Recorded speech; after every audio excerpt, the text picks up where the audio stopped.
bambu hijau itu tiba-tiba tegak. Ternyata Alians telah melompat ke tanah dan mengulurkan tangan untuk menarik penguasa tanah Gunung Kidun. Dia terkekeh dan berkata, karakter judiku tidak bagus, tetapi keberuntungan judimu sangat bagus. Wajah tuan muda negeri itu seputih salju dan mengerutkan kening. Meskipun dia selamat dari bencana dan berhasil menyelamatkan separuh hutan bambu yang tersisa, ketika dia melihat ular piton putih yang kepalanya telah tertembak di kejauhan, tuan muda negeri itu tidak dapat menahan perasaan campur aduk. Selama ratusan tahun, mereka hidup berdampingan. Meskipun mereka adalah tetangga yang jahat dan selalu berselisih, mereka pada umumnya hidup dalam damai. Setidaknya, mereka tidak pernah bertarung sampai mati. Hari ini, ular piton itu seharusnya akan memulai jalan kultivasi yang cemerlang, tetapi saat ini, kepalanya tertembak oleh pedang ki yang ganas milik seseorang. Dapat dibayangkan betapa hebatnya goncangan yang ditimbulkannya padanya. Tuan muda negeri itu mendesah dan membungkuk dengan lesu. Ia berkata dengan lembut, seperti yang dipikirkan senior, aku ini orang rendahan yang tidak akan dipukuli selama 3 hari. Namun sekarang, aku benar-benar kenyang setelah dipukuli. Aku harap senior Alians bisa mengasihaniku. Aku benar-benar takut setengah mati dan aku tidak punya sedikit pun hati. Selanjutnya, senior Alians, katakan saja dan aku akan melakukannya. Alians tidak sengaja membuatnya bingung. Ia menatap sarung bambu hijau yang kosong dan mengangguk. Pilih bambu tua yang lebih bagus. Aku ingin menukarnya dengan pisau bambu. Terimalah sebagai hadiah dari temanmu. Lagi pula, ada banyak bambu yang jatuh ke tanah tanpa sebab yang jelas. Tidak baik menyia-nyiakannya. Mulut penguasa negeri dan Wei Pi berkedut. Dia hanya berani mengumpat dalam hatinya, senior Alians, kamu tidak berperasaan. Alians, kamu hebat. Alians mengusap dagunya. Temanku membuat kesepakatan yang merugikan dan secara tidak langsung membantu Anda memenangkan setengah dari hutan bambu. Seseorang harus bersikap baik dan membalas kebaikan. Bagaimana menurutmu? Chen Pingan mengambil setengah kapak dan berlari ke bangkai ular piton putih. Ia memotong sayap yang tersisa. Sayapnya bening dan sepanjang lengan manusia. Saat disentuh dengan tangannya, sayapnya sedingin salju. Di bawah sinar matahari, sayapnya terus-menerus bersinar dengan warna-warna cemerlang. Alians pernah menyebutkan sebelumnya bahwa hal yang paling berharga pada ular piton putih ini adalah kantung empedu dan sayapnya, yang tak ternilai harganya. Sisa kulit, urat, dan tulang ular piton juga langka dan berharga, tetapi jauh lebih berharga daripada 2 yang pertama. Chen Pingan menggantungkan kapak di pinggangnya dan berlari kecil menuju hutan bambu. Akhirnya, dia melihat pemilik tanah muda itu membungkuk dan setengah jongkok, mencabut bambu hijau dari tanah dengan kedua tangannya. Di bawah tanah, cambuk bambu hijau giok saling terkait satu sama lain. Saat bambu hijau dicabut dari tanah di dekatnya terciprat oleh cambuk bambu. Setelah melihat remaja bersandal jerami yang membunuh dan mencuri sabuk emas, pemilik tanah muda yang berkeringat deras itu menelan ludah tanpa sadar. Kemudian dia dengan lembut meletakkan bambu hijau itu kembali ke tanah dan melihat sekeliling. Akhirnya, dia memilih cambuk bambu hijau yang setebal lengan anak-anak. Dia menghela napas dan menatap Chen Pingan. Dengan senyum yang dipaksakan, dia bertanya, bisakah kamu meminjamkanku kapak itu? Chen Pingan mendekat dan menyerahkan setengah kapak itu kepada pemilik tanah muda itu. Pemilik tanah muda itu memegang kapak itu dan menarik napas dalam-dalam. Setelah memotong cambuk bambu itu, ia menyerahkannya kepada Alians. Alians menggelengkan kepalanya dan berkata sambil tersenyum, buatlah satu sesuai dengan gaya pisau bambu saya sebelumnya. Ketika kita meninggalkan perbatasan Gunung Kidun, berikan saja kepadaku bersama dengan keledai putih itu. Wei Pi tentu saja tidak berani menolak. Ketika mengembalikan kapak itu kepada Chen Pingan, dia menghela napas dengan penuh emosi, pisau yang tajam sekali. Chen Pingan mengambil kapak itu, berpikir sejenak, dan berkata, jika kau mau, aku bisa memberikannya kepadamu. Lagi pula, separuh kapak ini tidak cocok untuk membuka gunung dan menunjukkan jalan. Tidak banyak gunanya bagiku. Wei Pi tertawa datar dan berkata, seorang pria sejati tidak akan mengambil apa yang disukai orang lain. Alians berkata sambil tersenyum, jika Anda menginginkannya tetapi merasa malu untuk memintanya secara cuma-cuma, Anda dapat membelinya. Itu perdagangan yang adil, bukan? Wajah Wei Pi tampak tercerahkan. Ia berdiri dan membersihkan tanah dari tangannya. Ia berkata kepada Chen Pingan sambil tersenyum, jika Anda seorang penebang kayu gunung yang sering pergi ke pegunungan, Anda akan tahu bahwa jika hutan bambu terlalu lebat, maka tidak akan mendukung pertumbuhan bambu. Hanya jika kepadatannya sesuai, hutan bambu dapat tumbuh, jadi sebagian harus ditebang. Selain itu, bagian yang benar-benar berharga dari hutan bambu ini adalah tanaman merambat bambu yang terhubung ke akar gunung, bukan tiang-tiang bambu di tanah.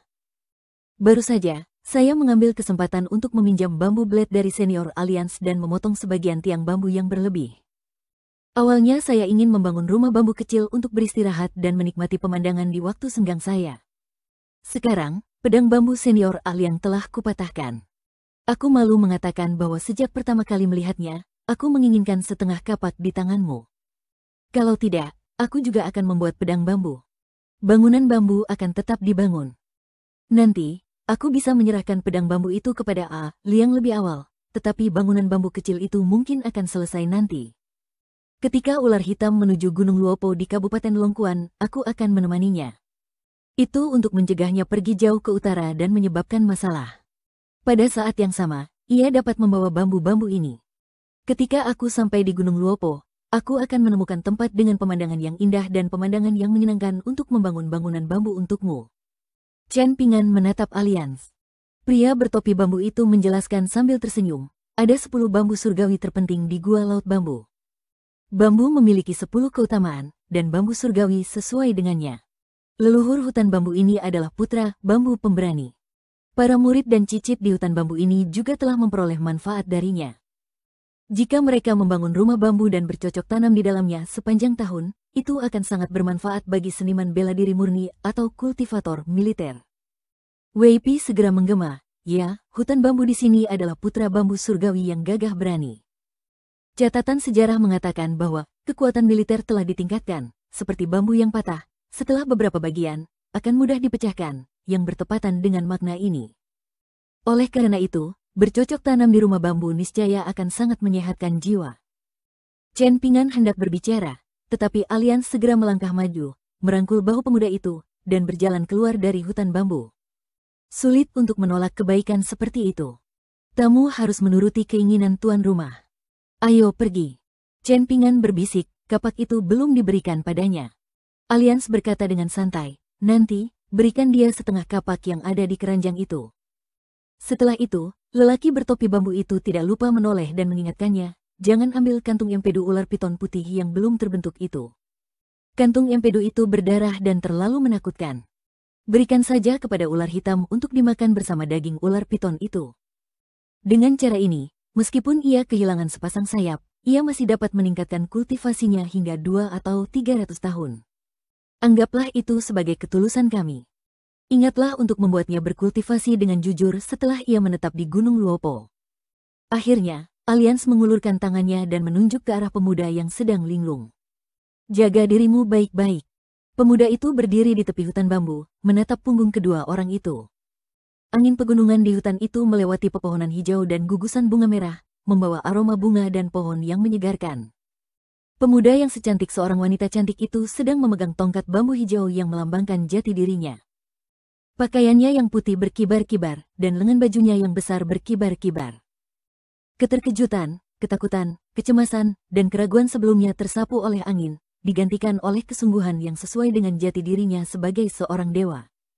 Dia melihat sekeliling dan mendesah pelan, keberuntungan dan kemalangan berjalan beriringan. Begitulah adanya. Terima kasih, Alliance, atas nasihatmu yang tak sengaja. Kau membantuku melepaskan ikatan di hatiku dan menerobos penghalang iblis. Petik 2. Pemuda itu memejamkan mata, dengan senyum hangat di sudut mulutnya, dan bergumam, sejak zaman dahulu, gunung-gunung terkenal telah menunggu orang-orang suci. Tidak masalah jika orang-orang suci itu tidak datang. Aku dapat berkonsentrasi untuk menjadi orang suci. Ketika dia membuka matanya, ada anting emas muda di telinga pria tampan itu. Anting yang indah itu bergoyang sedikit karena angin gunung, membuat pemuda itu tampak seperti dewa gunung. Kedua orang itu kembali ke kolam renang dengan cara yang sama seperti saat mereka datang. Tidak seperti saat mereka datang, mereka memilih untuk berjalan-jalan dan mengobrol. Alliance, apakah ular hitam benar-benar akan memakan sisa-sisa ular piton putih? Bukankah mereka mitra yang telah saling bergantung selama ratusan tahun? Ular hitam bertekad untuk menjadi naga banjir, jadi tentu saja ia akan memakannya. Bukan hanya naga banjir, tetapi semua roh dan hantu gunung juga memakannya. Hanya saja naga banjir, ular, dan ular piton yang hidup di pegunungan dan rawa-rawa sangat kanibal. Ini mirip dengan prinsip bahwa dua harimau tidak dapat hidup di satu gunung. Alasan mengapa ular hitam menjaga agar ular piton putih tetap hidup adalah karena ia telah tercerahkan dan kebijaksanaan spiritualnya telah meningkat. Ia juga memiliki ide untuk memakan ular piton putih setelah ia membentuk intinya. Ngomong-ngomong, jika kau ingin melihat ular hitam memakan ular piton putih, kita bisa kembali. Ngomong-ngomong, jangan salahkan aku karena telah mengambil keputusan untukmu dan setuju untuk membiarkan ular hitam memakan kantong empedu ular piton itu. Karena ular itu akan pergi ke Gunung Luopo untuk membantumu menjaga keberuntunganmu, maka kantong empedunya akan dijual olehmu. Tidak peduli seberapa tinggi harganya, itu tidak sebagus ular hitam yang menjadi naga banjir bertinta sebelumnya. Sebenarnya aku sangat penasaran mengapa kau membunuh ular piton putih. Mengapa kau tidak menungguku menghentikanmu? Setelah menjinakkan ular piton putih, ada baiknya jika melepaskannya ke Gunung Baoyu atau puncak awan warna-warni. Apakah Anda takut saya, Alliance, tidak akan membantunya? Bagaimana itu mungkin, Alliance? Aku percaya padamu. Alliance, sebelum saya menjawab pertanyaan Anda, saya juga ingin tahu apakah Anda melihat saya menemukan 3 titik akupuntur saat saya bertanding dengan Zhu He? Sejujurnya, sejak awal aku tahu ada yang aneh di ketiga titik akupuntur itu. Ada misteri besar, tetapi agak memalukan untuk mengatakannya dengan lantang. Bahkan aku tidak dapat melihatnya dengan jelas, dan hanya dapat menebak bahwa itu adalah untaian ki pedang yang mengandung 3 jenis wawasan Dao. Mengenai 3 jenis itu, aku tidak berani memastikannya. Tentu saja, jika aku ingin melihat dengan paksa pemandangan di dalam istana kimu, aku tidak akan ragu untuk melukai ki tubuhmu. Hanya saja itu akan sangat tercela. Sebagai ahli yang tak tertandingi, aku, Alliance, secara alami memiliki sikap dan perilaku seorang ahli. Alliance, tahukah Anda bahwa kota kita memiliki sebuah gapura peringatan dengan 4 plakat di atasnya? Aku tahu ada hal seperti itu. Qi Jingchun pernah menyebutkannya kepadaku di masa lalu, tetapi aku tidak ingat isinya dan sudah lama lupa. Salah satu plakat itu bertuliskan 4 kata, jangan meminta apapun dari luar. Saya punya tetangga yang seumuran dengan saya, dia banyak membaca. Dia bilang ini ajaran Buddha, yang artinya memperingatkan semua orang agar fokus pada pengembangan Dharma Buddha, dan tidak meminta apapun dari mereka yang tidak mengikuti Dharma Buddha. Awalnya saya merasa itu sangat masuk akal, tetapi kemudian, ketika saya sedang membakar arang di gunung dan tidak ada yang bisa dilakukan, saya merasa bosan dan merenung tanpa arah. Saya merasa bahwa bagi saya, apakah itu membakar dupa, berdoa kepada Buddha, atau memberi penghormatan kepada Bodhisattva, saya harus terlebih dahulu melakukan apa yang sesuai dengan kemampuan saya. Jika saya masih tidak dapat mencapai keinginan saya, maka tidak ada cara lain, dan saya harus pergi memintanya. Baru pada saat itulah Bodhisattva akan mengangguk setuju. Kalau tidak, untuk apa Bodhisattva membantu Anda? Benar, Alliance. Untuk mencari Buddha, seseorang harus mencari dirinya sendiri terlebih dahulu. Ya, jika Anda menjelaskannya seperti ini, itu hampir tidak masuk akal. Namun, saya harus menjelaskan satu hal kepada Anda. Saya, Alliance, dapat menggali sedikit dari kuku saya, dan itu masih lebih baik daripada milik keluarga Anda. Jadi kamu merasa ini sangat merepotkan bagiku, jadi kamu lebih baik kehilangan seutas ki pedang? Faktanya, bagi saya, Alliance, itu hanya masalah kecil menghunus pedang dengan santai. Akun ini, Anda harus menghitungnya dengan cara ini. Pak Tua Yao, yang mengajari saya cara membakar porselen, jarang mau berbicara dengan saya, tetapi ada 2 kali dia berbicara dengan sangat kasar. Saya mengingatnya dengan sangat jelas. Pertama kali adalah ketika aku masih magang di tungku pembakaran. Dia berkata bahwa tidak apa-apa untuk belajar cara membakar porselen dariku, tetapi jika kau berani mengendur sekali saja, kau akan dikeluarkan dari tungku naga. Yang kedua adalah saat aku pertama kali pergi ke gunung bersamanya. Dia bilang tidak apa-apa ikut aku ke gunung mencari tanah, tapi apapun yang terjadi, kalau berani menangis di depanku sekali saja, kau tidak akan pernah pergi ke gunung lagi. Apa yang kamu bicarakan? Chen Pingan, apa maksudmu? Kalau begitu, biar saya jelaskan dengan cara lain. Alliance, apakah Anda suka tidur lebih lama? Saya juga menyukainya, tetapi Anda mungkin tidak percaya. Sejak hari pertama saya menjadi pekerja magang di tungku pembakaran, hingga saat ini, saya tidak pernah tidur larut. Ketika saya harus bangun, saya akan bangun begitu saya membuka mata, jadi saya tidak pernah tidur larut sekalipun.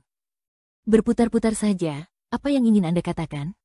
Apakah kau mencoba menggertakku, Alliance, karena aku bukan seorang sarjana? Maksud saya, jika Anda merasa ada yang tidak baik, jangan lakukan itu untuk pertama kalinya, jangan lakukan itu sekalipun, dan jangan melangkah keluar sekecil apapun. Kalau tidak, ketika Anda menoleh ke belakang, Anda sendiri yang akan menderita. Sama seperti saya, jika saya bermalas-malasan sekali saja, saya pasti tidak akan bisa menjadi pekerja magang di tungku pembakaran, apalagi masuk ke gunung. Lalu, bagaimana saya bisa berada di tempat saya sekarang? Mungkin saya kini serupa dengan ribuan pemuda di kota kecil, pergi ke gunung untuk membuka jalan, menebang kayu untuk membangun jembatan, dan memperoleh beberapa koin tembaga setiap hari. Alliance, jika Anda memiliki kesempatan di masa depan, Anda harus datang ke gunung saya untuk melihatnya. Chen Pingan, kau bertele-tele padaku hanya untuk memamerkan kekayaanmu. Alliance, kalau di masa depan benar-benar ada bangunan bambu di Gunung Luopo milikku, bisakah kamu membantuku memberinya nama?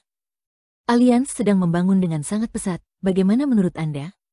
Apa, kamu tidak menyukainya karena mencuri perhatian dan mengalahkanmu, Sang Raja Gunung? Baiklah, kalau begitu saya akan mengubahnya menjadi lebih kalem. Sebut saja, Gedung Ganas. Saya, Alliance, sudah berkorban banyak, apakah Anda masih belum puas? Alliance, saya tiba-tiba merasa bangunan bambu itu tidak punya nama yang cukup bagus. Chen Pingan tertawa, jangan khawatir, sebut saja Gedung Ganas. Alliance tiba-tiba menoleh dan bertanya, apakah kamu ingin belajar ilmu pedang? Chen Pingan menggelengkan kepalanya dan berkata, tidak untuk saat ini. Alliance tersenyum penuh pengertian, apakah Anda takut terganggu? Alliance tahu mengapa remaja itu mendesah. Di puncak Gunung Kidun, untuk menghentikan ular piton putih membunuh pelayan keluarga Li, Zulu, remaja itu telah menghambur-hamburkan semua modal yang telah susah payah dikumpulkannya dari berlatih jurus dan berlatih bela diri. Jika dikatakan bahwa dia awalnya seperti keluarga kecil dengan sedikit uang di tangan, hasilnya adalah dia dipukul kembali ke keadaan semula. Sekali lagi, rumahnya dalam keadaan menyedihkan. Dari pintu hingga jendela, itu adalah pemandangan suram udara yang bocor. Untungnya, jurus berjalan adalah tubuh yang kuat dan sehat. Itu adalah hal terpenting yang harus dilakukan untuk bertahan hidup. Sedangkan untuk tungku pedang jurus tegak, itu dapat menyehatkan jiwa. Dalam pertempuran di panggung batu, ia berhasil mencapai terobosan. Ini adalah fondasi untuk saat ia bertarung dengan Zhu He nanti, ketika pemuda itu mampu menemukan titik cakra tempat ketiga pedang Qi disembunyikan. Alliance bercanda, kehilangan Qi pedang penyelamat hidup yang begitu kuat, apakah menyakitkan? Chen Pingan berkata tanpa ragu, tidak sakit. Kemarahan yang terkumpul di hatiku akhirnya terbebas. Alliance tersenyum dan berkata, ceritakan padaku. Chen Pingan menatap ke depan, saya bersedia berunding dengan orang lain, dan saya dapat membuat orang lain mendengarkan saya. Perasaan ini sangat bagus.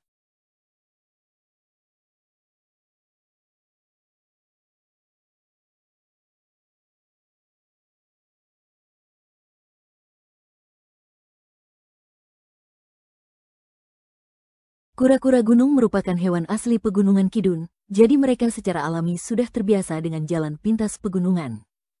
Selain itu, kaki mereka jauh lebih kuat daripada keledai dan bagal saat melintasi pegunungan.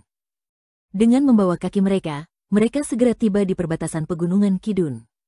Setelah berjalan ke selatan sejauh lebih dari 20 mil, mereka akan dapat memasuki kota lilin merah. Meskipun jalan ke utara kini terhalang karena runtuhnya gua mutiara hitam secara tiba-tiba, Chen Pingan dan yang lainnya tetap memilih untuk berhati-hati. Mereka tidak ingin ketiga kura-kura raksasa itu mengganggu para penebang kayu, pemburu, atau pedagang keliling. Chen Pingan dan yang lainnya duduk di puncak bukit untuk beristirahat. Li Huai sangat menantikannya.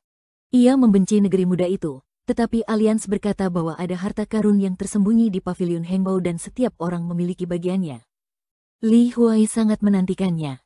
Ia berpikir dalam hati bahwa ia akan membuat adiknya cemburu saat melihatnya di masa depan. Penguasa bumi Gunung Kidun segera tiba seperti yang dijanjikan. Kali ini, dia tidak menggunakan kekuatan supranatural untuk mengecilkan tanah menjadi beberapa inci. Dia berjalan menaiki gunung dengan langkah besar, jubah putihnya berkibar tertiup angin. Lengan bajunya yang besar seperti dua awan putih yang melayang naik ke atas gunung. Bahkan pelayan Zulu harus mengakui bahwa jika seseorang hanya melihat penampilannya, penguasa bumi muda itu layak untuk deskripsi, tampan, dalam buku-buku. Di belakang pria tampan itu ada keledai putih milik Alliance dan kuda milik keluarga Li. Tidak diketahui sihir macam apa yang digunakan oleh penguasa negeri itu. Mereka tidak hanya mampu mengimbangi tim besar, tetapi mereka juga tidak terlihat lelah sama sekali. Wei Pi, yang telah hidup selama ratusan tahun, memegang kotak kayu panjang itu secara horizontal dan membungkuk kepada pria bertopi bambu. Pria itu mengangguk sebagai balasannya. Dewa yang cerdik dan pendekar pedang aneh yang sinis memancarkan perasaan yang sama pada saat ini. Wei Ba menyerahkan kotak kayu berwarna merah terang yang terbuat dari bahan yang tidak diketahui kepada Ah Liang. Li Huai bergegas menghampirinya untuk menyentuhnya. Telapak tangannya terasa hangat. Saat ia menyentuhnya, kotak itu terasa seperti sutra dan satin halus yang merupakan harta karun dari sebuah toko kain di Gang Naga Berkuda. Akhir tahun lalu, ia mengikuti ibu dan saudara perempuannya untuk membeli kain dan menjahit baju baru. Ia hanya diam-diam menyentuh brokat indah yang disulam dengan bunga dan burung sebelum ia diusir oleh pemilik toko yang kebingungan dan jengkel itu. Li Huai mendongak dan bertanya, "Alliance, aku ingin membicarakan sesuatu denganmu. Setelah kita membagi harta di dalam kotak, bisakah kau memberikan kotak itu kepadaku?" Li Huai berkata dengan serius, "Kamu menikahi saudara perempuanku, jadi aku saudara iparmu." Alliance menamparnya, "Kalau begitu panggil aku kakak ipar." Anak itu tiba-tiba berkata, "Aku tidak mau jadi saudara ipar. Aku lebih suka jadi saudara ipar. Orang terburuk di dunia adalah saudara ipar." Alliance memandang Wei Pi dan bertanya, "Apakah kotak ini berharga?" Wei Pi tersenyum malu, "Tidak apa-apa. Kayunya kuning dan suram. Kayunya sudah terkubur di tanah selama bertahun-tahun. Kayunya harum, bukannya membusuk. Warnanya juga berubah dari kuning menjadi merah. Kayunya tidak berharga, tetapi tidak umum." Alliance menatap anak yang penuh harap itu, "Karena ini tidak berharga, aku akan memberikannya kepadamu." Li Huai ingin segera mengambil kotak kayu itu, tetapi Alliance menamparnya. "Kau ingin menyimpannya sendiri?" Alliance melihat sekeliling, melambaikan tangannya, lalu berjongkok di tanah. Dia membuka kotak kayu panjang yang disebut Delicate Yellow, dan berteriak, "Chen Pingan, Little Treasure Bottle, Lin Souyi, Zhu He, Zulu, semuanya ke sini. Saatnya membagi hasil rampasan. Siapa cepat dia dapat. Tidak ada aturan lain kecuali satu. Setiap orang hanya dapat mengambil satu barang dari pavilion Beibao. Anda dapat mengambil apapun yang Anda ambil. Tidak ada penyesalan." Chen Pingan menatap pemuda itu, yang menyadari tatapannya. Dia sedikit bingung dan bertanya dengan suara lembut, "Apakah kamu tidak akan memperjuangkan kesempatan itu?" Chen Pingan tersenyum, "Biarkan mereka mengambilnya terlebih dahulu." Chen Pingan kebetulan punya sesuatu untuk didiskusikan dengan pemuda itu. Itu tentang pemukiman ular hitam di Gunung Luopo dan keberangkatan Wei Pi dari wilayah itu ke Kabupaten Longquan. Dalam perjalanan pulang, Alliance memberitahu mereka tentang aturan para dewa gunung dan sungai yang saleh. Mereka tidak bisa dengan mudah meninggalkan wilayah istana kekaisaran. Ini agak mirip dengan aturan bahwa raja bawahan tidak boleh saling bertemu, yang ditetapkan oleh banyak dinasti. Begitu seseorang melanggar tabu, para dewa itu akan dihukum oleh istana kekaisaran dan persembahan dupa mereka akan dikurangi. Dalam kasus yang serius, mereka akan diturunkan pangkatnya dan persembahan dupa mereka akan dihentikan sama sekali selama bertahun-tahun. Dalam sejarah, ada banyak dewa gunung dan sungai yang melanggar aturan, dan nasib mereka bahkan lebih menyedihkan. Patung-patung emas itu ditarik keluar dari kuil oleh istana kekaisaran dan diturunkan dari altar. Para pelayan Yamen memukuli mereka dengan tongkat yang kuat sebagai peringatan bagi yang lain. Beberapa pejabat setempat secara pribadi mencambuk mereka, dan beberapa bahkan secara langsung mengirim orang untuk memukuli mereka. Hal ini terjadi dalam sejarah berbagai negara. Oleh karena itu, ketika Wei Pi berkata bahwa dia akan membawa ular hitam ke Gunung Luopo dan membangun rumah bambu di gunung itu dengan bambu-bambu yang gagah berani, Chen Pingan tentu saja tidak akan menolak niat baiknya. Namun, dia juga tidak ingin Wei Pi dihukum berat karena hal ini. Padahal, pemuda itu tidak pernah mampu memahami secara mendalam tentang persembahan dupa Shinto, Feng Shui gunung dan sungai, serta nasib dinasti. Hal ini juga terkait dengan minimnya pendidikan Alliance. Pria ini menginjak kulit semangka dan mengatakan apapun yang ingin dikatakannya.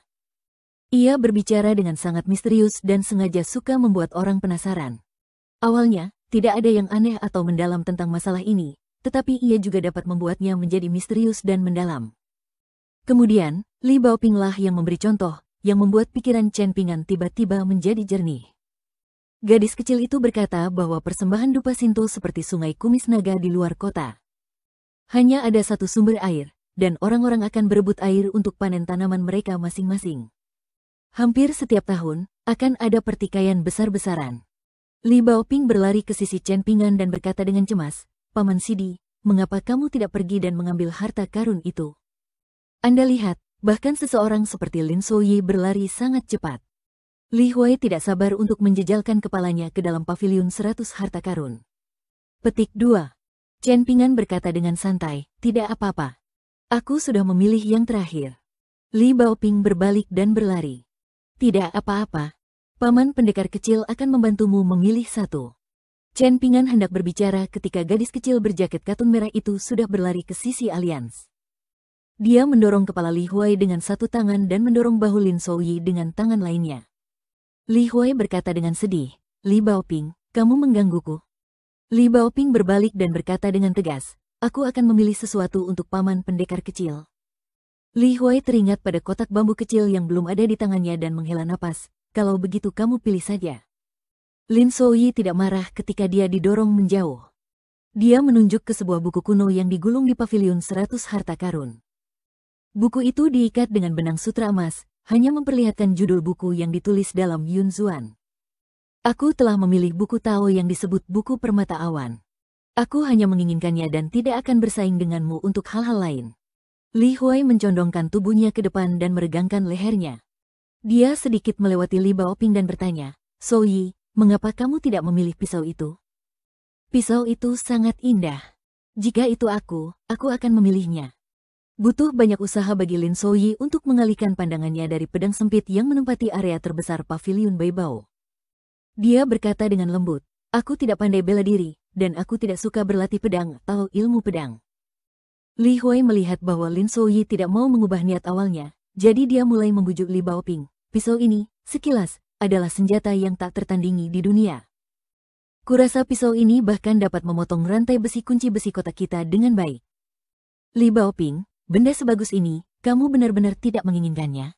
Lagi pula, bukankah paman bela diri kecilmu sekarang adalah senjata yang bagus? Kurasa bagus baginya untuk menggunakan pisau ini. Mundur selangkah, lebih mengesankan menggunakannya untuk membuka jalan di gunung. Lebih baik daripada memegang pisau yang patah, kan?" Pisau sempit itu, meski menyerupai milik seorang nona yang bersembunyi di rumah bordir, tergeletak dengan tenang di dalam sarung pedangnya yang berwarna putih dengan lengkungan yang indah. Alians tersenyum dan membungkuk untuk mengeluarkan pisau sempit itu. Bilahnya bagaikan pelangi putih yang berkelap-kelip di dunia. Tidak ada prasasti pada bilah pedangnya, tetapi terdapat garis-garis alamiah seperti jimat awan keberuntungan yang diukir oleh para dewa Tao. Alians sedikit terkejut. Ia menjentikkan jarinya. Tidak ada suara dengungan yang keruh, tetapi getaran yang jelas dan merdu. Alians mendengarkan sejenak dan mengangguk. "Ya, seharusnya simbol keberuntungan di bagian bawah."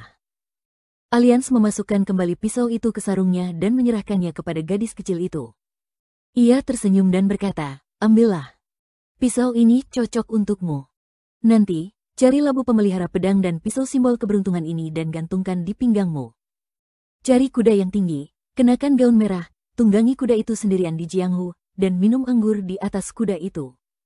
Semua orang yang melihatmu akan menyukainya." Alians tertawa terbahak-bahak. Siapa yang tidak menyukai gadis seperti itu? Li Baoping menatap kosong ke arah pisau berat dan sempit di tangannya. Zhu He juga berjongkok di dekatnya. Awalnya Zulu tidak mau datang. Dia bahkan berkata bahwa dia tidak mau makan makanan yang diberikan kepadanya karena kesal.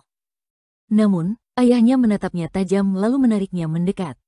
Ini adalah pertama kalinya gadis itu melihat ayahnya marah.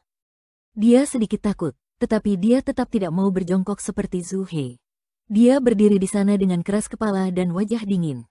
Li Huai memanfaatkan ketidakpedulian Li Baoping untuk mengambil boneka seukuran telapak tangan yang dilukis. Pengerjaannya sangat indah dan tampak nyata. Inilah objek yang membuatnya jatuh cinta pada pandangan pertama. Lin Souyi dengan lembut mengambil gulungan buku Tao kuno itu. Setelah memegangnya di tangannya, pemuda yang tertutup itu menunjukkan ekspresi gembira untuk pertama kalinya. Zhu He mengambil sebuah buku dan pil obat yang tersegel. Kemudian, dia menatap pria bertopi bambu itu dengan ekspresi terkejut. Pria itu tertawa dan berkata, "Apa? Apakah benda-benda ini bisa kamu dan putrimu gunakan? Jangan berterima kasih padaku.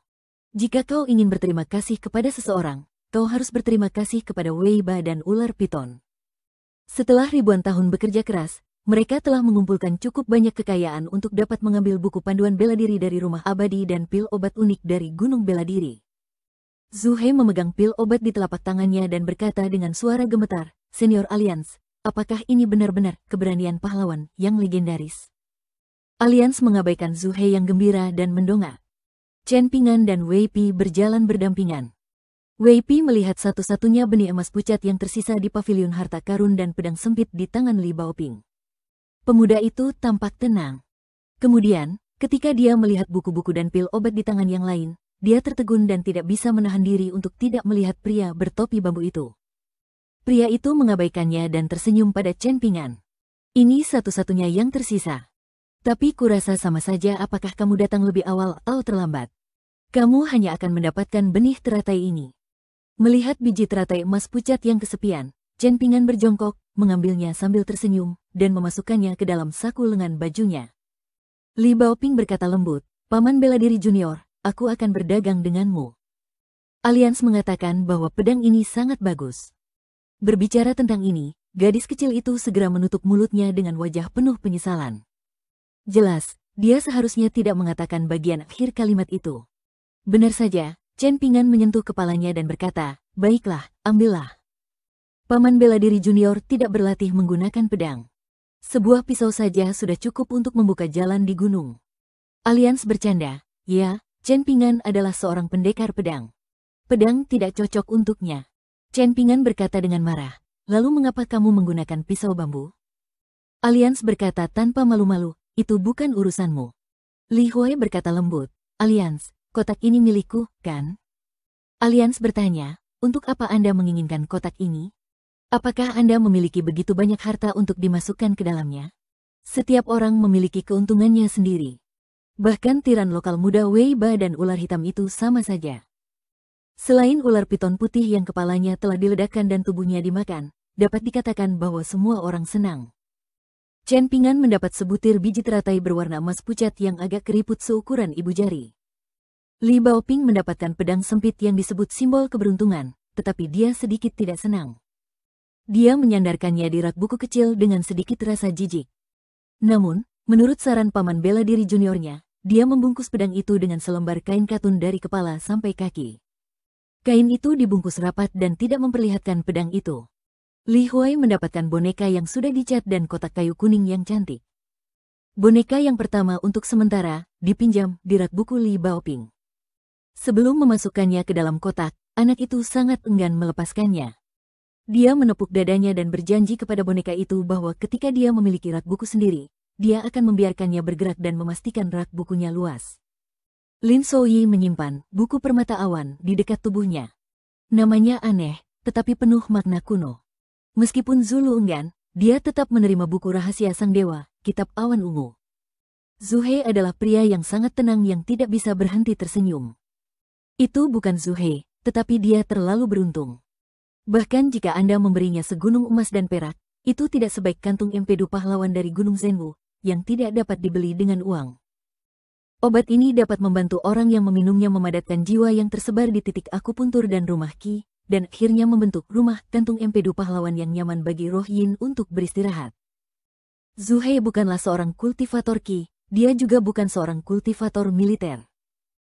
Namun, kantung empedu pahlawan sangat berharga justru karena itu juga cocok untuk seniman bela diri murni, terutama seniman bela diri yang mandek di puncak alam kelima. Memperoleh kantung empedu pahlawan setara dengan memiliki setengah kehidupan. Alliance bertanya dengan lembut, "Bagaimana obrolanmu dengan sang penguasa negeri?" Chen Pingan tersenyum dan berkata, "Bagus sekali. Saya juga memberikan barang-barang di dalam tas itu." Alliance mendecak lidahnya dan berkata, "Kamu sama sekali tidak ceroboh. Kamu memberikannya begitu saja. Saya hanya berkata dengan santai sebelumnya. Lagi pula, jika kita berbicara tentang bisnis, Anda seharusnya benar-benar memperlakukannya sebagai transaksi bisnis. Saya percaya bahwa dengan kekayaan ular hitam dan ular putih, tidak peduli seberapa pelit dan kikirnya mereka akan bersedia memberi Anda sesuatu yang sangat baik." Chen Pingan berkata, Saya masih memahami prinsip tidak membiarkan air subur mengalir ke ladang orang lain, serta prinsip menanam di musim semi dan memanen di musim gugur. Alliance mengangguk dan membetulkan topi bambunya. Kita akan segera tiba di Red Candle Town. Lalu lelaki itu menyeka ludahnya dan berkata, anggur musim semi aprikot baru, perahu pesiar kecil berwarna merah. Saya, Alliance, kembali. Chen Pingan tiba-tiba mendapat firasat buruk tentang kota lilin merah yang telah lama dirindukan Alliance. Wei Pi melihat ke belakang sekelompok orang yang menuruni gunung dan mendesah. Dia mengetukkan jari kakinya dan terbang ke atas cangkang kura-kura gunung dan duduk bersila. Setelah menempuh perjalanan puluhan li, ular hitam dengan perutnya yang membuncit menemaninya dari jauh. Meskipun tubuhnya membengkak, auranya telah membumbung tinggi dan sangat ganas.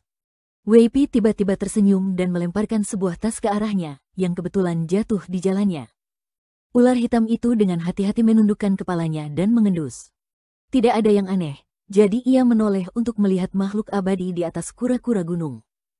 Lelaki tampan yang tampak seperti makhluk abadi yang terusir itu tersenyum dan berkata, anggap saja ini hadiah pindah rumah dari pemuda itu.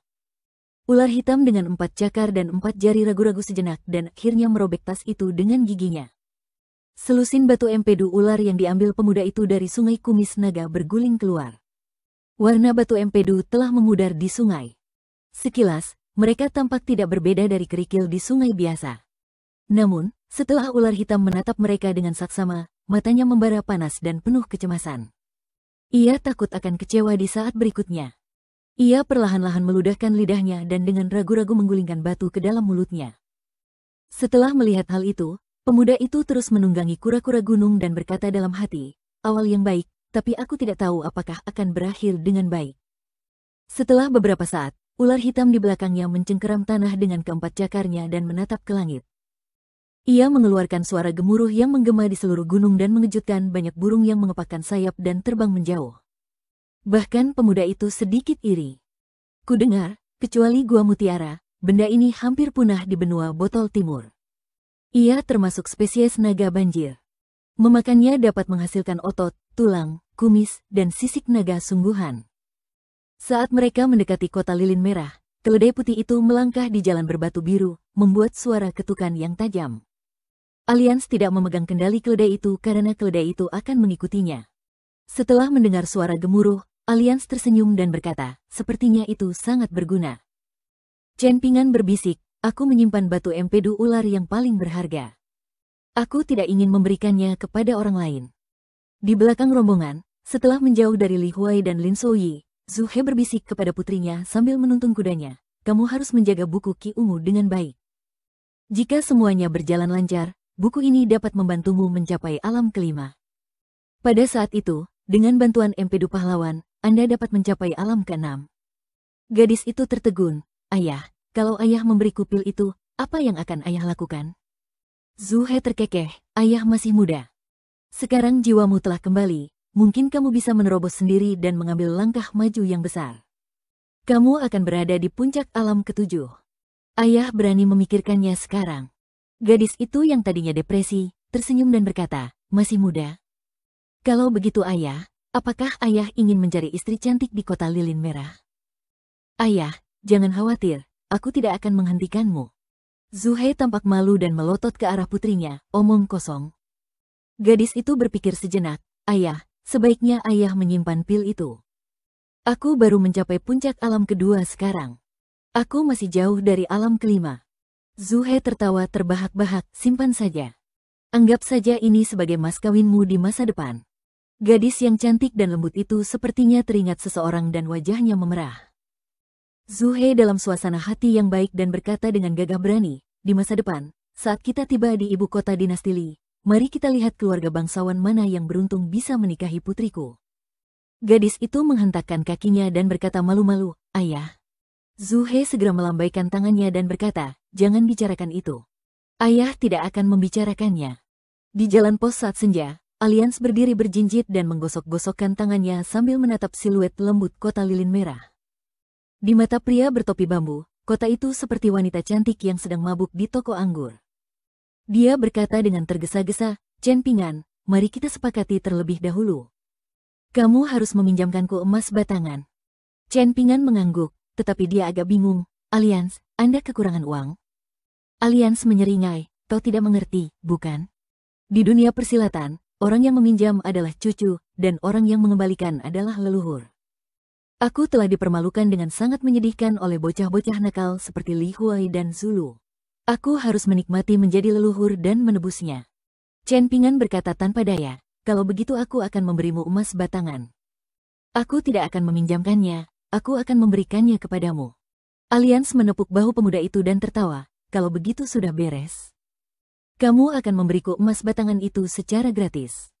Alians menatap ke depan, lalu mengangkat tangan dan mengepalkan tinjunya, agar bisa mendapatkan emas batangan secara cuma-cuma dari seorang yang rakus uang sepertimu. Aku, Alians, benar-benar kejam. Chen Ping'an tidak mengingkari janjinya. Dia hanya diam-diam menatap kota lilin merah yang semakin dekat. Aroma pasar yang sudah dikenalnya langsung tercium di wajahnya. Yang ada bukan lagi sungai yang mengalir deras, pegunungan dan hutan yang lebat. Chen Ping'an menoleh ke arah gadis yang mengenakan jaket katun merah dan berkata sambil tersenyum, saat kita sampai di kota, setelah membeli semua makanan dan kebutuhan di jalan, kita akan pergi dan melihat apakah ada tanghulu yang dijual. Li Baoping melompat ke depan dengan gembira, gadis kecil itu dengan lembut memantulkan kotak buku hijau kecil di punggungnya, paman bela diri kecil.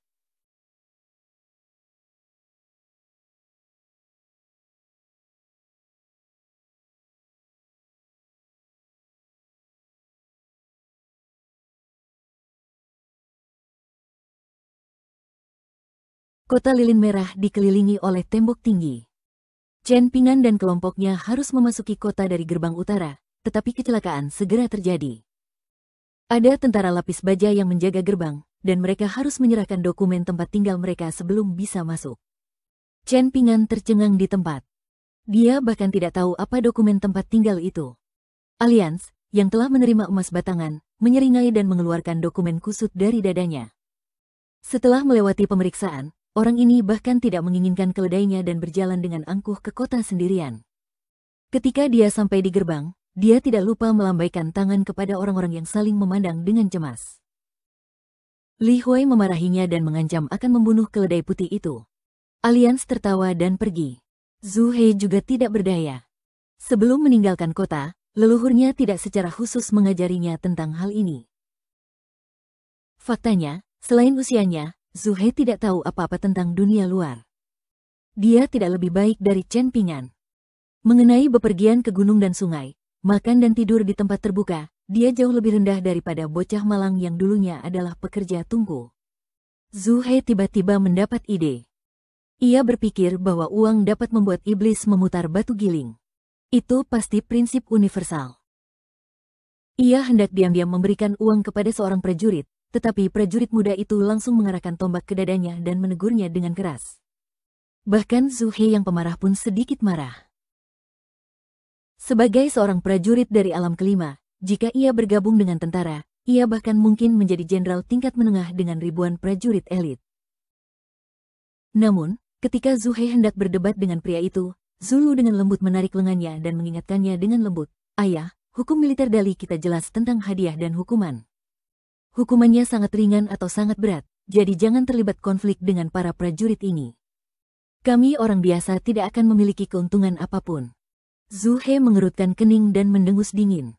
Pada akhirnya, dia tetap memilih untuk tidak bertengkar dengan para pejabat. Zulu menghiburnya dengan suara pelan, "Ayah, di masa depan, biarkan leluhur membantumu menemukan identitas resmi. Dengan jimat dan keterampilanmu, aku yakin kamu akan segera bisa menonjol. Kamu tidak perlu menanggung ini." Zhu He melangkah pergi dan mengangguk. Dia melirik ke arah penjaga gerbang dan mencibir, benar-benar seperti pepatah lama, raja neraka mudah ditemui, tetapi hantu-hantu kecil sulit dihadapi. Chen Ping'an berpikir sejenak dan berkata perlahan, "Tidak ada cara lain. Kita hanya bisa berkeliling kota lilin merah dan tidur di luar malam ini. Kita bisa menyewa orang untuk membantu kita membeli semua yang kita butuhkan. Masalah sebenarnya adalah kita tidak bisa pergi ke dermaga transportasi air di kota itu. Rencana perjalanan yang sudah ditetapkan harus diubah. Rute air yang semula lebih dari 200 mil akan jauh lebih mudah daripada berjalan di sepanjang sungai bordir dan kita tidak perlu mengambil jalan memutar." Pada saat ini, seorang pria paruh baya berseragam resmi berwarna biru dengan cepat berjalan keluar dari gerbang kota. Dia dengan hati-hati mengamati Chen Pingan dan rombongannya. Akhirnya, dia menatap Zhu He dan bertanya dengan tangan terkepal, "Orang ini Zhu He, sekarang pejabat kantor pos di Pillow Inn Kota Lilin Merah.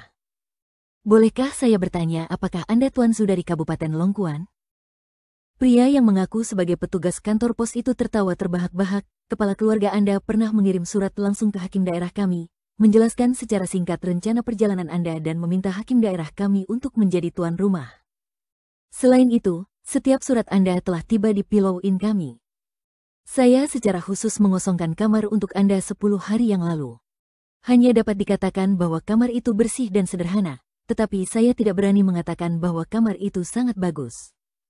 Mohon maafkan saya dan jangan mengeluh kepada hakim daerah kami. Jika hakim daerah kami tidak senang, saya khawatir saya akan kehilangan pekerjaan saya besok." Petugas kantor pos tiba-tiba teringat sesuatu. "Jika Tuan Zhu tidak percaya padaku, aku bisa langsung pergi ke kantor pos dan memanggil seseorang ke sini." Orang ini berasal dari Jalan Fulu di Kabupaten Longkuan dan mengatakan bahwa dia adalah seorang pegawai pemerintah lama di kantor pejabat pengawas. Salah satu surat itu berasal dari ibu kota Dali, yang dibawanya sendiri atas nama atasannya. Dia mengatakan bahwa dia ingin mengirimkannya secara pribadi kepada seorang tuan muda bernama Lin Souyi. Lin Souyi melangkah maju beberapa langkah, wajahnya penuh dengan kesombongan dan keangkuhan putra keluarga bangsawan. Ia bertanya, "Saya Lin Souyi dari Kabupaten Longkuan. Bolehkah saya bertanya kepada petugas kantor pos Cheng, siapa namanya?" Pelayan Zulu sedikit tercengang. Saat ini, Lin Souyi tidak sama dengan pemuda pendiam dan dingin dalam kesannya. Li Baoping dan Li Huai saling memandang dan mengangguk sedikit. Kata-kata Cheng Seng sama sekali tidak mandek. "Jika aku ingat dengan benar, namanya seharusnya Tang Situ. Dia berusia 40-an dan tidak bisa berbicara bahasa resmi Dali dengan baik. Yah, orang ini sangat suka minum, tetapi ketika dia mabuk." Lin Souyi mengangguk dan bertanya dengan santai, "Apakah petugas pos telah menunggu kita di gerbang utara beberapa hari ini?" Pria itu tersenyum dan berkata, "Meskipun aku ingin mengangguk, aku benar-benar tidak punya muka untuk melakukannya. Faktanya, posko Bantal berada di utara kota Lilin Merah, tidak jauh dari sini. Kedua, ada mercusuar di puncak gunung dekat kota. Aku punya hubungan baik dengan Kapten Sui, jadi aku memintanya untuk membantu mengawasi jalan menuruni gunung di utara. Selama dia melihat sosok Tuan Zhu, dia akan meminta bawahannya untuk masuk ke kota untuk memberitahuku." Lin Souyi mengerti dan berhenti bicara. Ia menoleh ke Chen Pingan dan Chen Pingan mengangguk. Zhu He tersenyum dan mengucapkan terima kasih kepadanya, "Tuan Cheng, terima kasih atas perhatian Anda." Petugas kantor pos itu buru-buru melambaikan tangannya dan berkata, "Saya tidak pantas disebut Tuan. Saya hanya orang rendahan yang melayani bangsawan sepanjang hari. Sungguh sulit bagi saya untuk dipanggil Tuan Cheng. Jangan bicara dulu.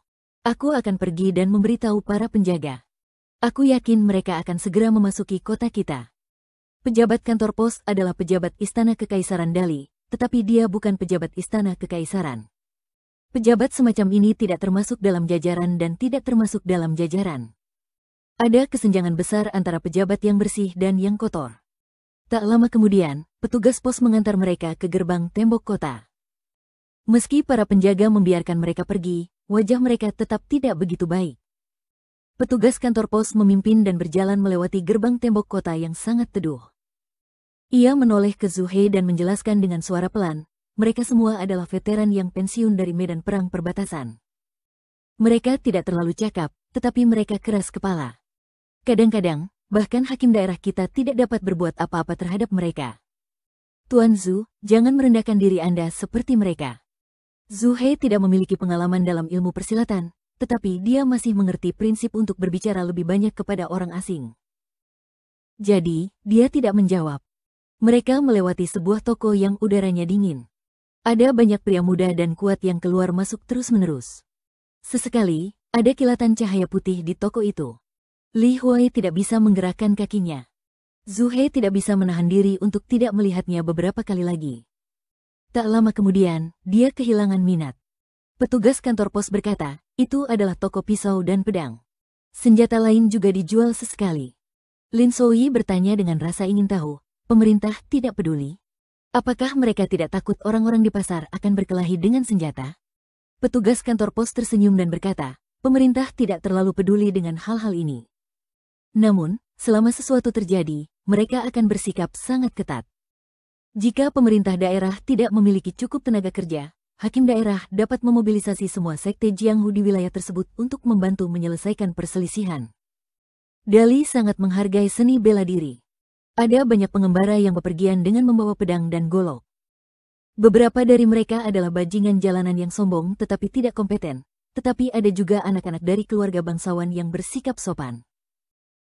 Meskipun pengadilan Kekaisaran Dali melarang penjualan semua senjata, kebanyakan dari mereka menutup mata terhadap pedang dan golok biasa yang dibuat dengan keahlian yang biasa-biasa saja. Itu terutama tergantung pada sikap pejabat setempat. Jika mereka adalah sarjana murni, kebanyakan dari mereka akan dilarang keras. Jika mereka adalah prajurit dari medan perang, kebanyakan dari mereka akan bersikap lunak. Tentu saja, busur yang kuat, busur silang yang kuat, baju zirah yang bagus, dan senjata nasional lainnya tidak boleh dijual dimanapun. Menara suar, stasiun relay, pasar, kedai minuman, rumah bordil, dan sebagainya. Kota Lilin Merah memiliki semua yang dapat dibayangkan dan sangat ramai. Jalan-jalannya dipenuhi orang, dan jauh lebih ramai daripada kota kecil di kampung halaman Chen Pingan. Ada berbagai macam toko di kedua sisi jalan yang menyilaukan mata, dan teriakan naik dan turun secara berurutan. Setelah mengobrol sepanjang jalan, mereka tiba di Pillow Inn setelah menghabiskan waktu sebatang dupa. Tak lama kemudian, tukang pos membawa keledai putih dan kudanya pergi. Cheng Seng memang telah mengatur pos untuk mereka. Ada pos A dan B, dia tidak membuat keputusan sendiri. Sebaliknya, dia memberikan 5 pos kepada Zhu Hei dan membiarkan mereka mengaturnya sendiri. Berdasarkan pengaturan Chen Pingan, Li Baoping dan Zulu tinggal di kantor pos kelas 1. Zhu Hei tinggal di kantor pos kelas 1. Dia, Li Huai, dan Lin Souyi masing-masing tinggal di kantor pos kelas 2. Jika alians kembali, dia dapat memilih salah satu kantor pos untuk ditinggali. Tentu saja, dengan temperamen alians, dia pasti akan bertanya apakah dia dapat memilih kantor pos Zulu. Pada saat itu, Zulu mungkin akan memutar matanya ke arahnya. Di kala senja, semua orang menyimpan barang bawaan dan paket mereka dan berkumpul di kantor pos kelas 1 Zhu Hei yang luas. Cheng Seng segera mengirim setumpuk surat ke rumah. Setelah mengirimnya, ia mengucapkan selamat tinggal sambil tersenyum, mengatakan bahwa mereka hanya perlu berteriak jika mereka membutuhkan sesuatu. Ia juga mengatakan bahwa pasar malam kota Lilin Merah agak terkenal di selatan Dali. Jika ada kesempatan, mereka harus melihatnya. Lin Souyi memiliki 1 surat, Li Baoping memiliki paling banyak dengan 3 surat, dan bahkan Chen Pingan memiliki 1 surat. Li Huai tidak membawa apa-apa. Akhirnya, ia menemukan Zulu, yang berada dalam situasi yang sama, dan berkata sambil tersenyum, untungnya, kita berada di perahu yang sama. Zulu mengabaikannya dan berjalan ke jendela. Rumah pos kecil itu memiliki jalan setapak yang berliku-liku, menciptakan halaman dengan taman bangsawan yang dalam. Dilihat dari sini, tampak seperti danau kecil seukuran telapak tangan, dan ada banyak ikan koi merah dan kuning yang gemuk. Surat Lin Souyi hanya selembar kertas tanpa banyak kata. Pemuda itu menarik napas dalam-dalam dan memasukkan kembali surat itu ke dalam amplop. Kemudian, dia meninggalkan kantor pos dengan wajah muram. Kelima jarinya mencengkeram amplop dengan erat. Selain lebih dari 30 karakter semi-kursif yang ceroboh, ada juga uang kertas senilai 300 tael perak dari bank terbesar di Dali. Pemuda itu melangkah kembali ke kantor pos, menutup pintu dengan lembut, dan meletakkan amplop itu di atas meja. Wajahnya pucat, dan dadanya naik turun. Chen Pingan memilih tempat terpencil dan duduk. Li Baoping berlari menghampiri dan tampak ingin mengatakan sesuatu. Dia tersenyum dan berkata, jika aku tidak tahu karakternya, aku akan bertanya padamu. Li Baoping kembali ke meja dan mulai membuka surat-surat itu. Ada 3 surat dari ayahnya, kakak laki-lakinya yang tertua, dan kakak laki-lakinya yang kedua. Li Baoping membuka surat-surat itu satu persatu. Ayahnya, Li Hong, menulis banyak kata-kata yang memprihatinkan di dalam surat-surat itu. Seperti biasa, ia tidak bersikap seperti seorang ayah yang tegas. Ia hanya mengingatkannya tentang hal-hal sepele, seperti mengenakan lebih banyak pakaian saat cuaca dingin, tidak takut menghabiskan uang di luar, dan bahwa ia harus mengirim surat ke rumah orang tuanya setiap kali melewati stasiun pemancar. Ia bertele-tele, dan 5 hingga 6 surat hilang begitu saja. Li Baoping menghela napas dan menatap Zhu Hei yang sedang duduk di seberang meja sambil minum teh. Dia berkata dengan cemas, kapan ayah dan ibu akan berhenti memperlakukanku seperti anak kecil? Li Baoping membaca surat kedua. Surat itu ditulis oleh cucu tertua keluarga Li, kakak laki-lakinya. Dia sekarang sedang belajar sastra klasik di rumah, bersiap untuk mengikuti ujian kekaisaran tahun depan. Isi surat itu ringkas dan langsung ke intinya. Surat itu ditulis dengan aksara biasa, seolah-olah penuh dengan pesona seorang guru yang duduk tegak. Setiap goresan mengungkapkan rasa kehati-hatian yang kuat. Surat itu penuh dengan orang bijak dan orang bijak.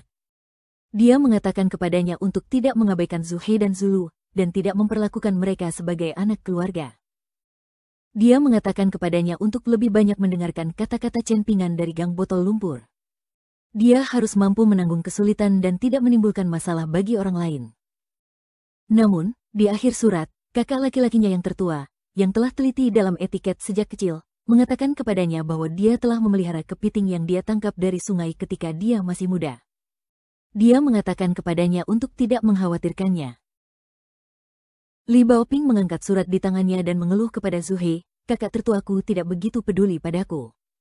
Zuhei menahan tawanya. Ia berpikir dalam hati, Nona, ayolah. Siapa yang tidak tahu bahwa di keluarga Li, tuan muda tertualah yang paling peduli padamu? Pertama kali kutu buku seperti dia, yang bahkan sulit diajak berunding dengan leluhurnya, minum anggur, tehnya diam-diam diganti oleh adik perempuannya dengan peach blossom spring wine buatan rumah. Tuan muda tertua sangat marah hingga hampir pingsan. Ketika orang tuanya melihatnya, mereka takut dan tidak berani membujuknya. Mereka hanya berani mengikuti putranya yang berlari mencari adik perempuannya untuk mencelanya. Mereka takut putra yang sedikit sok tahu ini akan memberi pelajaran kepada adik perempuannya tentang kemarahan. Ia tidak pernah menyangka bahwa saat melihat gadis itu berdiri di luar halaman dengan kedua tangan di pinggang, seolah-olah sedang menatap kematian dengan tenang, ia tidak tega memarahinya. Ia begitu marah hingga berbalik dan pergi, merajuk selama beberapa hari. Kemudian, dia mengubur sebotol anggur musim semi bunga persik di halaman rumahnya. Ketika adik perempuannya bertanya tentang hal itu, dia berkata bahwa dia akan menikahkannya.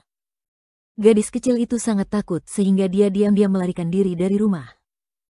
Dia berkeliaran di sekitar sungai Longsu selama seharian dan hampir bersembunyi di pegunungan. Ketika keluarga Li menyadari bahwa Li Baoping hilang, para leluhur menjadi marah dan mengirim semua orang untuk mencari gadis konyol ini. Pada akhirnya, tuan muda tertualah yang menebus kesalahannya. Dia menemukan gadis malang itu tidur di bangku di sebuah kuil kecil di seberang sungai dan membawanya pulang. Gadis kecil berjaket merah itu tiba-tiba tersenyum dan berkata, "Tetapi aku tetap paling menyukai kakak laki-lakiku yang tertua." Surat terakhir adalah setumpuk surat tebal. Surat itu dikirim oleh tuan muda kedua dari keluarga Li kepada adik perempuannya. Ia menceritakan kepadanya tentang pengalamannya di ibu kota Dali. Itu semua adalah cerita anekdot yang telah ia lihat dengan mata kepalanya sendiri atau dengar dari orang lain. Kata-katanya indah seperti prosa, dan ia sangat terampil. Ia seperti seorang penyair berbakat. Di keluarga Li di Jalan Fulu, tuan muda kedua jauh lebih populer daripada kakak laki-lakinya yang tertua. Dia tampan dan anggun, tetapi juga humoris. Dia suka membaca buku tentang seni perang. Sejak muda, dia suka membiarkan para pelayan dan pembantu membentuk barisan pertempuran untuk membunuh. Dibandingkan dengan tuan muda tertua yang kuno dan membosankan, para pelayan di kediaman lebih suka berurusan dengan tuan muda kedua yang ceria. Selama festival, tuan muda kedua akan melemparkan tas sulaman kecil kepada orang-orang sebagai tip. Tas itu berat. Jika seseorang beruntung, dia akan memberikan tas sulaman tambahan. Li Baoping membolak-balik surat itu dengan cepat. Ketika dia mencapai surat kedua terakhir, dia menatap Zulu dan berkata, "Kakak keduaku bercerita tentangmu." Dia bercerita tentang api perdamaian dari Suardali yang pernah dia ceritakan kepadamu sebelumnya. Dia pernah tinggal di puncak gunung pada malam hari dan melihat dengan mata kepalanya sendiri sinyal suara yang digunakan untuk melaporkan perdamaian ke ibu kota dari perbatasan. Ketika dia melihat ke kejauhan, itu tampak seperti naga panjang yang menyala-nyala. Itu sangat spektakuler. Zulu segera berjalan kembali ke meja dan duduk. Dia bertanya, "Nona, apalagi yang dia katakan?" Li Baoping hanya menyerahkan setumpuk surat kepada Zulu. Di sisi lain, saudara laki-lakinya yang kedua berbicara tentang adat istiadat setempat. Tidak ada yang tidak bisa diungkapkan. Zulu mengambil surat-surat itu dan bertanya, "Bisakah aku mengambilnya kembali dan membacanya perlahan-lahan?" Li Baoping mengangguk dan berkata, asalkan tidak hilang. Wajah Zulu penuh dengan kegembiraan. Dia tersenyum dan pergi. Cheng Seng mengetuk pintu dan masuk sambil membawa sepanci buah segar. Di belakangnya ada seorang pria mengenakan topi bambu. Li Huai sangat marah. Dia berlari dan ingin mendorong bajingan tak berperasaan ini keluar dari ruangan. Alians sedang bertanding dengan Li Huai sambil duduk di bangku dekat meja. Ia bertanya dengan senyum nakal, ada apa dengan Zulu? Wajahnya penuh dengan angin musim semi dan ia terlihat lebih cantik dari biasanya. Wajah Zhu He gelap dan dia tidak mengatakan apa-apa. Lin Souyi kembali dan duduk di dekat Chen Pingan. Alians melemparkan labu perak kecil ke Lin Souyi. Pemuda itu menarik gabusnya dan menyesapnya. Alians menoleh ke petugas pos dan bertanya, apakah ada daerah aliran sungai di Red Candle Town? Ekspresi petugas pos itu aneh. Dia mengangguk dan berkata, ada. Alians mendecak lidahnya dan berkata, sarang pemborosan uang, sarang pemborosan uang. Ada sebuah tikungan sungai berbentuk bulan sabit di kota lilin merah, tempat perahu pesiar yang sangat indah dan unik di kota lilin merah berlayar. Panjangnya kurang dari 20 hingga 30 kaki dan dikelilingi oleh bambu ungu atau hijau biasa. Dekorasi mewah di dalamnya ditentukan oleh kekayaan pemilik perahu pesiar. Umumnya, ada 2 hingga 3 wanita di setiap perahu pesiar. Kebanyakan dari mereka adalah wanita cantik dan gadis muda yang ahli dalam sitar, catur, kaligrafi, melukis, teh, dan anggur. Selain ruang menonton, ada juga kamar tidur. Fungsinya sudah jelas. Putri-putri tukang perahu itu berasal dari keluarga bangsawan Li Agung selama beberapa generasi. Menurut legenda, mereka dulunya adalah sisa-sisa negara air ilahi dari dinasti sebelumnya. Kaisar Li Agung telah mengeluarkan dekrit kekaisaran bahwa mereka tidak akan pernah diizinkan untuk pergi ke darat, dan bahwa keturunan mereka akan menjadi rumput liar tak berakar untuk generasi mendatang. Orang-orang di kota lilin merah mewariskan dari generasi ke generasi bahwa penguasa tanah Gunung Kidun yang tidak jauh dari sana adalah orang yang setia dan saleh. Dia diam-diam melindungi para leluhur marga ini selama pelarian mereka. Akibatnya, Kaisar Dali marah dan menurunkannya dari Dewa Gunung menjadi Dewa Tanah. Dia memerintahkan keturunan marga ini untuk secara pribadi menghancurkan tubuh emas mereka dan menenggelamkannya ke dasar sungai. Petugas pos dengan hati-hati memilih kata-katanya dan memilih beberapa cerita tidak berbahaya dari kota kecil untuk diceritakan kepada tamu penting. Kota Lilin Merah bukanlah pusat wilayah utara dan selatan Dali, tetapi merupakan pelabuhan yang sibuk untuk transportasi air dengan banyak perahu yang datang dan pergi. Itu adalah pertemuan 3 sungai, yaitu Sungai Chongdan, Sungai Xiuhua, dan Sungai Yuye. Namun, hanya ada 2 dewa sungai. Ada kuil yang dibangun di tepi sungai, dan patung-patung dewa dari tanah liat dengan tubuh emas dibangun. Keduanya adalah komandan Angkatan Laut Dali yang tewas dalam pertempuran laut. Hanya Sungai Chongdan yang tidak memiliki dewa sungai dan tidak memiliki kuil leluhur. Kemudian, ada kuil permaisuri, yang penuh dengan dupa. Kuil itu didedikasikan untuk seorang wanita dari kota kecil yang bunuh diri dengan melompat ke sungai untuk membuktikan ketidakbersalahannya. Akibatnya, kuil itu dengan cepat ditetapkan sebagai kuil cabul oleh pengadilan Kekaisaran Dali. Sekarang, yang ada hanyalah tumpukan reruntuhan, pecahan batu bata dan ubin, dan hanya ular dan tikus yang berkeliaran. Mendengar perbuatan penguasa negeri Gunung Kidun, Li Huai berbisik, aku tidak menyangka orang jahat sebesar itu bisa memiliki reputasi sebaik itu di kota Lilin Merah. Wajah Lin Souyi tampak acuh tak acuh. Setiap keluarga punya kesulitannya sendiri. Chen Pingan menyimpan surat yang dikirim oleh Ruan Xiu. Surat itu mengatakan bahwa Gunung Luopo yang dibelinya berhasil dianugerahkan gelar Dewa Gunung Baru Dali. Dia membantu mengumpulkan energi spiritual di gunung tersebut, yang merupakan yang kedua setelah Gunung Awan, yang tidak terlibat dalam penjualan, dan Gunung Lentera, yang dimiliki oleh ayahnya.